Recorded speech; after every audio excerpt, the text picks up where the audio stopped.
কয়েক মাস ধরেই সরকার প্রধান ডক্টর ইউনূসের মুখ থেকে সরাসরি, কখনো আবার আপনার কাছ থেকেও শুনছি যে আগামী ফেব্রুয়ারি মাসেই জাতীয় নির্বাচন হবে। কেউ কেউ বলতেছে যে নির্বাচনকালীন সরকারের চেহারাটা পাল্টে যেতে পারে, উপদেষ্টাটা কমতে পারে, বাড়তে পারে। এ ব্যাপারে কি আপনার কাছে কোনো তথ্য আছে, বা আপনি আমাদেরকে কোনো তথ্য নিশ্চয়ই আছে, মানে আপনি শেয়ার করতে পারবেন কিনা যে উপদেষ্টা পরিষদে একটা পরিবর্তন আসতে পারে কিনা? আমি যতটুকু জানি যে নির্বাচন ফেব্রুয়ারির 15 তারিখের মধ্যেই হবে, এটা এক। দ্বিতীয় হচ্ছে যে নির্বাচনকালীন গভর্নমেন্ট বলে কিছু নাই, ইন্টারিম গভর্নমেন্টই এতে থাকবে। এবং সোফার আমি যেটা জানি যে কোনো ধরনের চেঞ্জ আমি দেখছি না যে আসছে। কেউ কেউ এই অভিযোগ করছেন যে এই উপদেষ্টা পরিষদ মধ্যে আসলে ওরকম ফিটনেসের অভাব রয়েছে যে যারা এই ইলেকশন কালীন একটা সময় সামাল দিতে পারবেন। কেউ কেউ আবার এটা বলছেন, আপনি জানেন যে আপনি যাকে ভবিষ্যতের প্রধানমন্ত্রী হিসেবে দেখতে চেয়েছেন, যে শেষ জনাব নাহিদ ইসলাম বলেছেন যে এই উপদেষ্টা পরিষদের আসলে সেফ এক্সিট নিয়ে কথা বলেছেন। তিনি বলেছেন যে তার দল থেকে এটা বলা হয়েছে কয়েকজন উপদেষ্টার ব্যাপারে ফাঁস করা হবে অনেক গোপন কিছু। আপনি এইটাকে কিভাবে দেখতেছেন যে উপদেষ্টা পরিষদের বিরুদ্ধে একটা অনাস্থা কিনা রাজনৈতিক মহলগুলিতে? না, আমরা তো দেখছি যে তাদের সাথে আমাদের খুবই গভীর সুসম্পর্ক আছে। পলিটিক্যাল আপনি যদি রেসে থাকেন অনেক ধরনের তো কথা অনেকে বলেন। তো আর আমি মনে করি আমাদের government so far they did an excellent job, এবং প্রত্যেক ইন্টারিম গভর্নমেন্টের প্রত্যেক অ্যাডভাইজারই ভালো কাজ করেছেন। না হলে আপনি যেটাকে চ্যালেঞ্জ ভাবতেছেন ইলেকশন, আমরা মনে করি এর চেয়েও বড় চ্যালেঞ্জ আমরা গত 15 মাসে উত্তরণ করে এসেছি। এর চেয়ে বড় চ্যালেঞ্জ ছিল পোস্ট অগাস্ট 5 এর পরে যে সিচুয়েশনকে সামাল দেওয়া, ল অ্যান্ড অর্ডার সিচুয়েশনকে সামাল দেওয়া, পিস অ্যান্ড স্টেবিলিটিকে রেস্টোর করা, এবং ইকোনমি যে ভঙ্গুর একটা ইকোনমি আমরা ইনহেরিট করেছি সেটাকে আরো একটা বেটার জায়গায় নিয়ে যাওয়া, ইকোনমি রিকভারি করা, এবং এই কাজগুলো, তারপরে ট্রায়ালের কাজগুলো করে আমার মনে হয় যে ইলেকশনটা খুব যে ম্যাসিভলি বিগ একটা কাজ, তার চেয়ে বড় কাজ আমরা গত 15 মাসে আমরা অলরেডি করেছি। তো ইলেকশন, হ্যাঁ ইলেকশনে আমাদের প্রস্তুতি আছে, ইলেকশন কমিশন প্রস্তুতি নিচ্ছে, এই গভর্নমেন্ট প্রস্তুতি নিচ্ছে।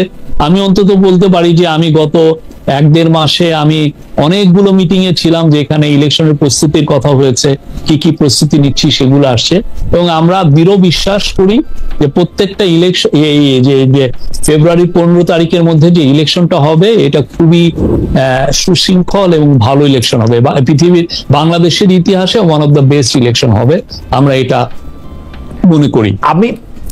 আমরা মানে আপনি কিন্তু খুব জোর দিয়ে ইলেকশনের ব্যাপারে বলেছেন যে পৃথিবীর কোনো শক্তি নেই যে ইলেকশনটাকে এখন সত্য। এখন আপনি পৃথিবীর কোন শক্তিকে মাথায় রেখে এটা বলছেন যে মানে আপনি তো নিশ্চয়ই, নাকি এটা আমরা দেখছি যে লোকাল এবং বিদেশি অনেক কনস্পিরেসি তো আছে এই আমাদের ইলেকশনকে বানচাল করার। তো আমরা দৃঢ় বিশ্বাস যে এই ধরনের কোন কনস্পিরেসি কাজ করবে না, এবং সেটার জন্য আমরা যথেষ্ট প্রস্তুত আছি এই কনস্পিরেসিকে কমব্যাট করার জন্য। আপনি এই সরকারের সবচেয়ে বড় কাজগুলির কথা বলতে গিয়ে আপনি পিস এন্ড স্টেবিলিটির কথা বলছিলেন, আপনি ভঙ্গুর অর্থনীতিকে ঠিক করার কথা বলছিলেন, কিন্তু সেগুলি কি মানে আরো খারাপ হতে পারতের জায়গা থেকে আপনি বলতেছেন, নাকি সত্যি সত্যি একটু ভালো হয়েছে? কারণ পিস এন্ড স্টেবিলিটির কথা বলতে গিয়ে সরকার ছাড়া বাকি সবাই মানে এক ধরনের, মানে সরকারে যারা আছেন তারাও আসলে এক ধরনের নেতিবাচক কথা মাঝে মাঝে বলেন, আর বাকি সবাই তো বলেনি। আপনি এটাকে আসলে কিভাবে দেখেন? খোদ উপদেষ্টাদের মধ্যেও আমরা অনেক সময় অনেকগুলি বিষয়, আমি আপনি চাইলে কোর্টও করতে পারি যে অনেকগুলি বিষয়, যেমন উপদেষ্টা পরিষদের একজন বলেছেন যে আমরা মার্কিন যুক্তরাষ্ট্রের সাথে কিসের বিনিময়ে কি পেলাম এটা আমাদের সবার জানা উচিত। ভয়ঙ্কর কথা। পররাষ্ট্র উপদেষ্টাদের মধ্যে একবার বলেছেন যে আমরা এখানে একটা করিডোর দেওয়ার কথা ভাবছি, পরে বলা হচ্ছে যে এটা দেওয়া হচ্ছে না। আপনি জানেন এরগুলা।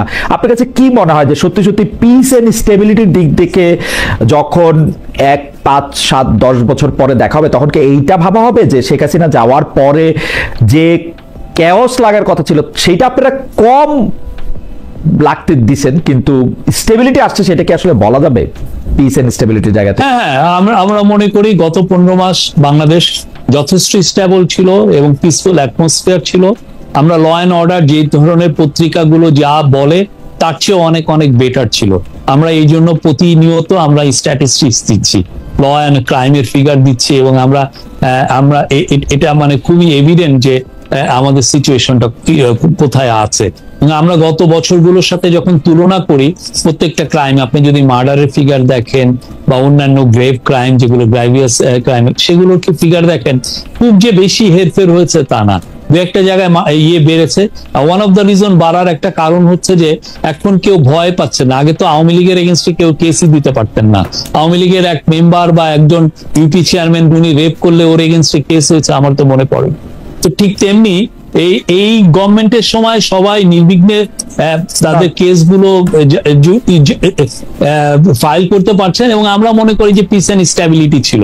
আর ইকোনমি যদি আপনি ওয়ার্ল্ড ব্যাংক আর IMF এর রিপোর্ট গুলো পড়েন না, তাহলেই দেখবেন যে ইকোনমি কোথায়। আমরা ইকোনমি, এই যে কোভিড উত্তর যে বাংলাদেশের ইকোনমি এবং হাসিনা যে চুরি চামারির যে ইকোনমি রেখে গেছিলেন, সেই জায়গা থেকে আমরা উত্তর করছি। ফলে ওয়ার্ল্ড ব্যাংক এবার বলছে আপনি এই যে অর্থ বছর শুরু হলো জুলাই মাস থেকে, সেই জুলাই মাস থেকে আগামী বছরের জুনের মধ্যে সে বলতেছে যে আমাদের পভার্টি রেট কমে আর 2% মতো কমবে। সেটা আবার ওই আগে তো 20%-এর নিচেই ছিল, 20%-এর উপরে উঠেছিল, এটা আবার 20%-এর নিচে নেমে 19%-এ আসবে। আর আপনি এক্সপোর্টের ফিগার দেখেন, গত বছর পুরো একটা বছর এক্সপোর্ট প্রায় 9% বেড়েছে। আপনার রিজার্ভের ফিগার দেখেন, রিজার্ভ ইজ মানে ওয়ার্ল্ড ব্যাংক এই IMF যেটা বলছে সেটা রেটে 26-27 বিলিয়ন, মানে আমরা 5 মাসের আমার ইম্পোর্টের কস্ট আমার আছে।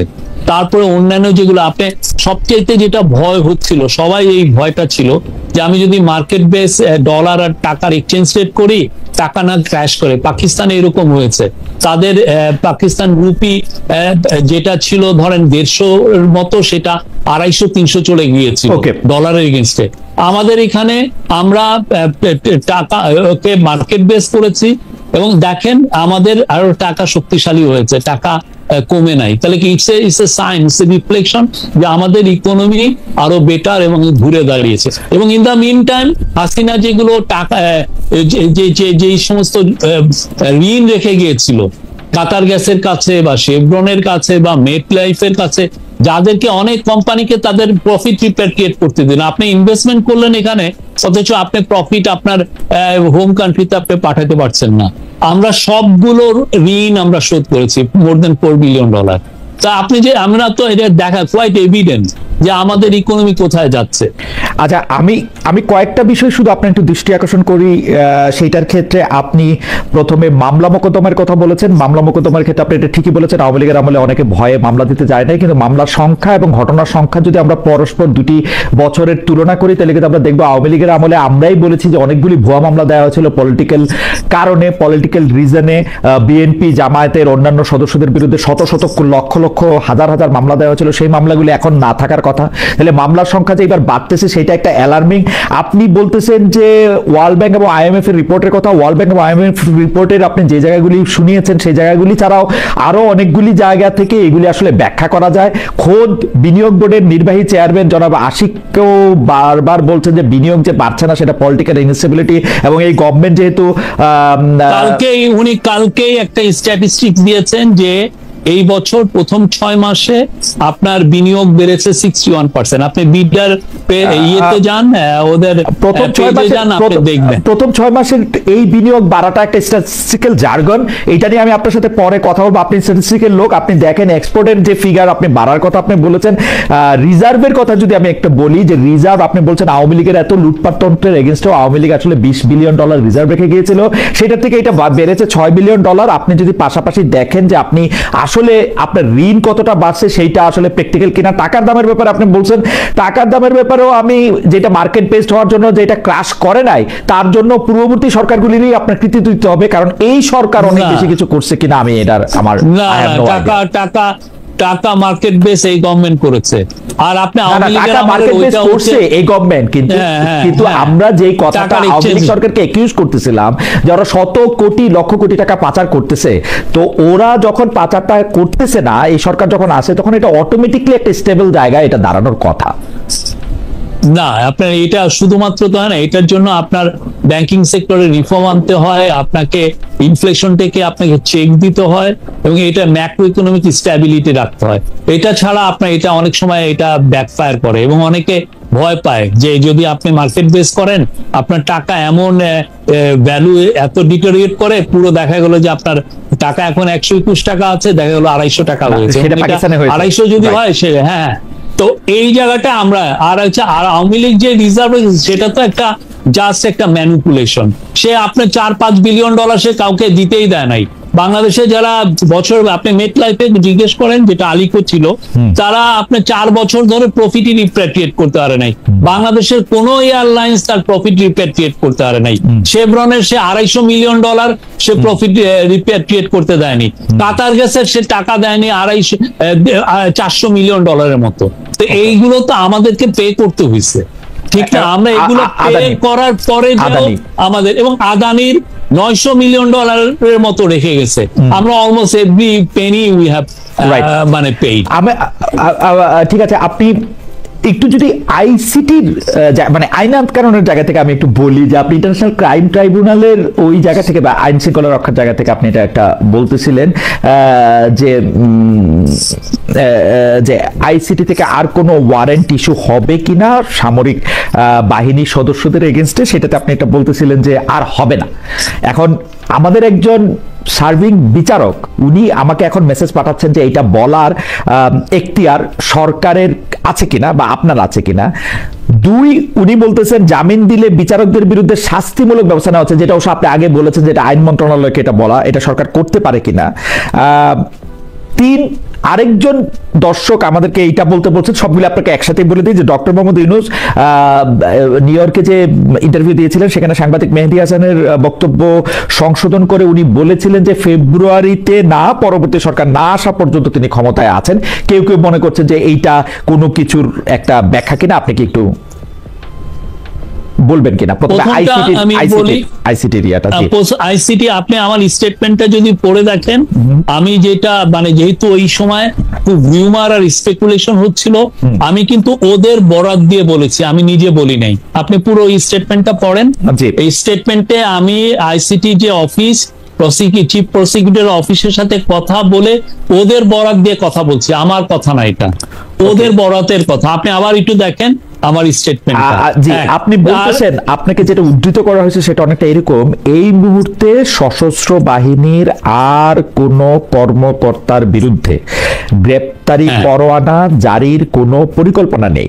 তার মানে হচ্ছে যে এটাই তো আপনার বক্তব্য না? এটার পরের সেন্টেন্সে দেখেন যে আমি ওই যে কোট আনকোটটা দেখেন, আমি ওদের বরাত দিয়ে, আমরা আইসিটির প্রধান প্রসিকিউটরের দপ্তর থেকে জানতে পেরেছি যে এই মুহূর্তে সশস্ত্র বাহিনীর আর কোনো কর্মকর্তার বিরুদ্ধে।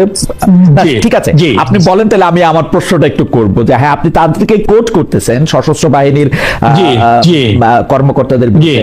আমার প্রশ্ন যে এইটা কিন্তু বাংলাদেশ আইন কানুন থাকলে কিন্তু এটা আইসিটির প্রসিকিউটরের দপ্তর এটা বলতে পারে না আসলে। এখন আইসিটির প্রধান প্রসিকিউটর জিজ্ঞেস করে সে অস্বীকার করবে। Trust you me. আমি তাজুল ইসলাম সাহেবকে যদি জানতে চাই, তাজুল ইসলাম সাহেব তো জানে না এরপরে আর কোনজন এটার মধ্যে আসবে। এটা তো একটা অনগোয়িং প্রসেস, এটা আগামী 50 বছর ধরে থাকবে এই প্রসেস। উনি কেমনে বলবে এটা? এটা মূলত বলা হচ্ছে আপাতত, ঠিক আছে? যেটা ওই দিন যে স্পেকুলেশন হচ্ছিল, যেই আপনি যদি পুরো ফেসবুক গুলো দেখেন বা আপনি দেখেন, ওইটার জন্য আমরা জানাচ্ছি, ওই দিনের জন্য, এটা ওই দিনের জন্য, রাইট? মানে এই মুহূর্তে আমরা আমরা জানাচ্ছি। হ্যাঁ, আপাতত তারা এতজনকে দিয়েছেন। এখন ওরা ভাবছেন যে আগামীকাল আবার হবে, বা অনেক ধরনের স্পেকুলেশন। আর আপনি জানেন তো ফেসবুকে কি ভয়ানক রকমের মানে বট বাহিনী আছে যে এইগুলোকে নিয়ে স্পেকুলেট করে। তো সেই জন্য আমরা ওই অফিসের সাথে কথা বলেছি, বলার পরে সেই স্টেটমেন্টটা দেওয়া, এমন কিছু না। আর আপনি যেটা চিফ অ্যাডভাইজারের বিষয় যেটা বললেন, উনি বলেছেন যে এই ফেব্রুয়ারির কথা উনি বলেছেন যে ফেব্রুয়ারিতে যে ইলেকশনটা হবে, হওয়ার পরে যে গভর্নমেন্টটা আসবে তার কাছে ক্ষমতা হস্তান্তর করার সাথে সাথে আমরা আর নাই। এটা এমন না যে আবার পরবর্তীতে কোনো এগুলো না, জাস্ট এটা ফেব্রুয়ারি জেনারেল ইলেকশনের সাথে সাথে যে গভর্নমেন্ট টেক ওভার করবে তার কাছেই তো আমরা আমাদের ক্ষমতা, এই ইন্টারিম গভর্নমেন্ট তার ক্ষমতা হস্তান্তর করবে, করে দেয়ার নো মোর। ওকে, আপনি বট বাহিনী এবং ফেসবুক সহ অন্যান্য সোশ্যাল মিডিয়াতে যা চলছিল, বিশেষ করে গত 2-3 দিন, বা আমরা আগেও দেখেছি যে এরকম গুজবের বন্যায় ভেসে যাচ্ছে সামাজিক মাধ্যমগুলো, আপনারা কি মানে আপনি কি ওই বিষয়টাকে আমলে নিয়ে ট্রাবল শুটিং করার জন্য ওই দিন এটা আপনি বললেন? কারণ আমি আপনার এই বক্তব্য যখন পড়তেছিলাম, শুনতে তো পারি নাই, যখন পড়তেছিলাম তখন মনে হয়েছে যে আপনি কোনো একটা ক্রাইসিস সামাল দেওয়ার চেষ্টা করতেছেন। Was there any crisis on that moment of time? না, একটা জিনিস তো বাংলাদেশে এগুলো হলে যেটা হয় যে প্রচুর ধরনের অপতথ্য ইয়েতে আসে, অনলাইনে আসে। তো সেটা অপতথ্যকে আমাদেরকে কমব্যাট করা, তো এটা আমাদের একটা রোল। সে কাজটাই আমরা করেছি। যে অপতথ্য ছিল ফেসবুকে, সেটাকেই আমরা কমব্যাট করেছি। মানে মোটামুটি ভাবে অপতথ্যটার এগেনস্টে যাতে সরকারের অবস্থানটা সামনে আসে বা সত্য অবস্থানটা সামনে আসে, সেই জন্য আপনি এটা বলছেন। আচ্ছা, সত্যি সত্যি কি সরকার প্রধান এবং সেনা প্রধানের মধ্যে একটা টেনশন আছে? মানে কেউ কেউ এটা দেখতেছেন যে আমি আমি আমি যদি খুব স্পেসিফিকলি বলি যে 30 জন সামরিক কর্মকর্তার বিরুদ্ধে আইসিটির যে অভিযোগটা 1 বছর পরে যেটা আসলো, সেইটা আসলে সরকার এবং সেনার বাহিনীর মধ্যে ডক্টর ইউনূস এবং জেনারেল ওয়াকারের মধ্যে একটা টানাপোড়েনের ইঙ্গিত দেয়। বিষয়টা কি আসলে সেরকম কিছু? আপনি কি ওদের প্রেস কনফারেন্সটা শুনেন নাই? সেই প্রেস কনফারেন্সে কি এমন কোন হিন্টস আপনি পেয়েছেন? কথা যেটা হয়েছে সেটা হচ্ছে যে আমরা যেটা প্র্যাকটিক্যাল লাইফে যেটা দেখছি ডে টু ডে, আমরা এই ধরনের কোনো মানে টানাপোড়েন আমি অন্তত দেখি নাই। যেটা আমরা দেখছি সেটা হচ্ছে যে এই যে এই টানাপোড়েনের এই গল্পগুলো বলে অনেকে অনলাইনে কিছু ভিউ জোগাড় করেন। আপনি যদি কিছু অনলাইনে দেখবেন যে প্রো আওয়ামী লীগ যারা বলবো যে তথাকথিত সিনিয়র সাংবাদিক বা আর কিছু কিছু আছেন যারা প্রতিদিনই পারলে কু করান, প্রতিদিনই পারলে তারা আর্মির মধ্যে টেনশন আনেন। এগুলো তো আসলে খুবই, এবং এটা ওরা যেটা হচ্ছে যে বাংলাদেশে যে এখন ফ্রিডম অফ স্পিচ এবং ফ্রিডম অফ প্রেসটা আছে, সেটাকে ওনারা যথেচ্ছ ব্যবহার করছেন, অ্যাবিউজ করছেন। এটা কোনো দেশ এটা অ্যালাউ করে না। না, মনে করেন যারা প্রতিদিন কু করতে চাচ্ছেন বা প্রতিদিন কু করাচ্ছেন, বা মানে তারা তো সবাই আসলে এন্টি আওয়ামী লীগের না, বরং বড় একটা অংশ, সরি প্রো আওয়ামী লীগের না, তারা বড় একটা অংশই এন্টি আওয়ামী লীগের। তারা এই সরকারকে ওন করেন, তারা এই সরকারকে মানে আওয়ামী লীগের বিরুদ্ধে বিপ্লবে বিশাল ভূমিকা রেখেছেন। তো তাদের ইয়েটাকে তো যারা ভোক্তা আছেন, দর্শক আছেন, তারা খুব উড়িয়েও দিতে পারেন না। মানে কিছু কি ঘটতেছে? আমি বলছি মোস্ট অফ দেম, আমি বলেছি মোস্ট অফ দেম আর এই আওয়ামী বট বাহিনীর মেম্বার অনেকে প্রচুর। আমরা তো এদের, আপনি যদি আছে সিরিয়াসলি যদি আপনি ইউটিউব সার্চ দেন, দেখবেন এক একজনের এই সংক্রান্ত বোধহয় 10-15টা ভিডিও আপনি পাবেন এক একজনের। আনফরচুনেট, মানে এটা মানে কু হচ্ছে এই সবচেয়ে কু হচ্ছে বা সামরিক বাহিনীর মধ্যে একটা বড় গন্ডগোল হচ্ছে, সেইটা কিন্তু যারা আওয়ামী লীগের বিরোধী বড় ইনফ্লুয়েন্সার আছেন তারাই করতেছেন শফিক ভাই। অনেকে, আপনি আমার মনে হয় শুধুমাত্র 1-2 জনের কথা বলছেন, কিন্তু তারা তো বড় ইনফ্লুয়েন্সার। ছোট ছোট মানে যারা করতেছেন তাদের কথা আমি হয়তো আপনার অনেকে, আমি মোস্ট অফ দেম আমি ওইটা বলেছি, আপনি দেখেন। আচ্ছা, মোস্ট অফ দেম, আচ্ছা আপনি তাদের সংখ্যার মধ্যে আপনি বলতেছেন। ওকে, আমি আরেকটা প্রসঙ্গে আসি, সেটা হচ্ছে যে এই আওয়ামী লীগ নেতা, সাবেক এমপি, সাবেক মন্ত্রী জনাব সাবের হোসেন চৌধুরীর সাথে ঢাকার পশ্চিম মানে 3 কূটনীতিক, মানে ঢাকায় অবস্থানরত 3 বিদেশি রাষ্ট্রের রাষ্ট্রদূতরা বৈঠক করেছেন, এবং সেই বৈঠক একটা বিশেষ উদ্দেশ্য নেওয়া হইতেছে এরকম বলা হচ্ছে। আপনার কাছ থেকে একটু আমরা শুনি যে মানে অনেকে বলছেন যে এর মাধ্যমে একটা ভালো আওয়ামী লীগ তৈরি করে আওয়ামী লীগের একটা প্রত্যাবর্তনের রাস্তা সুগম করা হচ্ছে। আপনি কিভাবে দেখতেছেন এটা? না, আমার এই বিষয়ে জানা নাই। ওনারা যেটা আমাদের ফরেন অ্যাডভাইজার বলেছেন, আমি সেখানেই আছি যে ওনারা ওনাদের মতো তার সাথে দেখা করেছেন। এই একটা প্রাইভেট সিটিজেন, তার সাথে তারা দেখা করতেই পারেন। আচ্ছা, এইটাকে আপনি প্রাইভেট সিটিজেনের সাথে দেখা করার চেয়ে বেশি আপনি বলতে চান না? আচ্ছা শফিক, না না, এটা এমন কিছু তো না। আচ্ছা শফিক, এমন কিছু না। আর আওয়ামী লীগ, জি বলেন। শফিক ভাই, মানে আমার ধারণা আপনিও বারবার আপনার ফেসবুক পোস্ট সহ অন্যান্য কিছু যেহেতু আমি অনেক লক্ষ্য করি যে আপনি তো আসলে হয় সাংবাদিকতায় ফিরবেন অথবা সাংবাদিকতার শিক্ষকতায় ফিরবেন। মানে আমি জানি না মানে কোনটা আপনি করবেন বা দুইটাই আপনি করবেন কিনা। সেইখানে যদি আপনাকে ক্লাসরুমে এই প্রশ্ন করা হয়, আমি আপনাকে ক্লাসরুমের প্রশ্ন করি যে কেন সাবের হোসেন চৌধুরীর বিরুদ্ধে মামলাটার জামিন খুব দ্রুত হয়েছে, কেন অন্য মন্ত্রীদের বিরুদ্ধে হয় নাই, কেন একজন ব্যবসায়ী নেতাকে এখন জেলে থাকতে হচ্ছে, আরেকজন ব্যবসায়ী নেতা বাইরে থাকছেন, মানে এই ব্যাপারগুলো আসলে কিভাবে ঠিক করা হয়েছে বা এটা কারা ঠিক করছে আসলে? এটা তো কোর্ট বলবে, এটা আমি কেমনে বলবো? এটা কোর্টের এখতিয়ার কোর্ট বলবো এটা। এই মামলাগুলির ব্যাপারে কি ক্যাবিনেটে আলোচনা হয় বা সরকার প্রধান আপনাদেরকে কিছু ব্রিফ করেন যে বা আমরা কিছু জানতে পারি? আমি এখানে পিক এন্ড চুজ, এই পিক এন্ড চুজটা কেন হচ্ছে? আমি একটা ক্যাবিনেট মিটিং ছাড়া আমি সবগুলো ক্যাবিনেট মিটিং এ ছিলাম, এই ধরনের কোনো আলোচনা আমি ক্যাবিনেটে শুনি নাই। আচ্ছা, কেউ কোর্টের যেগুলো এখতিয়ার সেগুলো নিয়ে ক্যাবিনেটে আলাপ হয়নি। একটা কথা এখন বারবার হচ্ছে যে উপদেষ্টাদের সেফ এক্সিট, যে কথাটা আমরা একটু তুলেছিলাম, এইটা সাবেক উপদেষ্টা জনাব নাহিদ ইসলামও বলেছেন। এমনকি মাহফুজ আলমের উপর আক্রমণের ক্ষেত্রে তাকে আসলে আক্রমণের মুখে ঠেলে দেওয়া হয়েছে, এই অভিযোগও করা হয়েছিল। আপনি আপনার ফেসবুক পোস্টে বলছিলেন যে কারা যেন আপনাকে গণসূত্র বলতেছে, এবং আপনার প্রায়, আমি যদ্দূর বুঝি, যদ্দূর চিনি, আপনাকে প্রায় আপনার অনিচ্ছা সত্ত্বে আপনার নিজের বাসা ছেড়ে একটা সরকারি বাসায় যেতে হয়েছে। তো এইটাকে আপনি আসলে কিভাবে দেখেন? মানে এই যে সেফ এক্সিট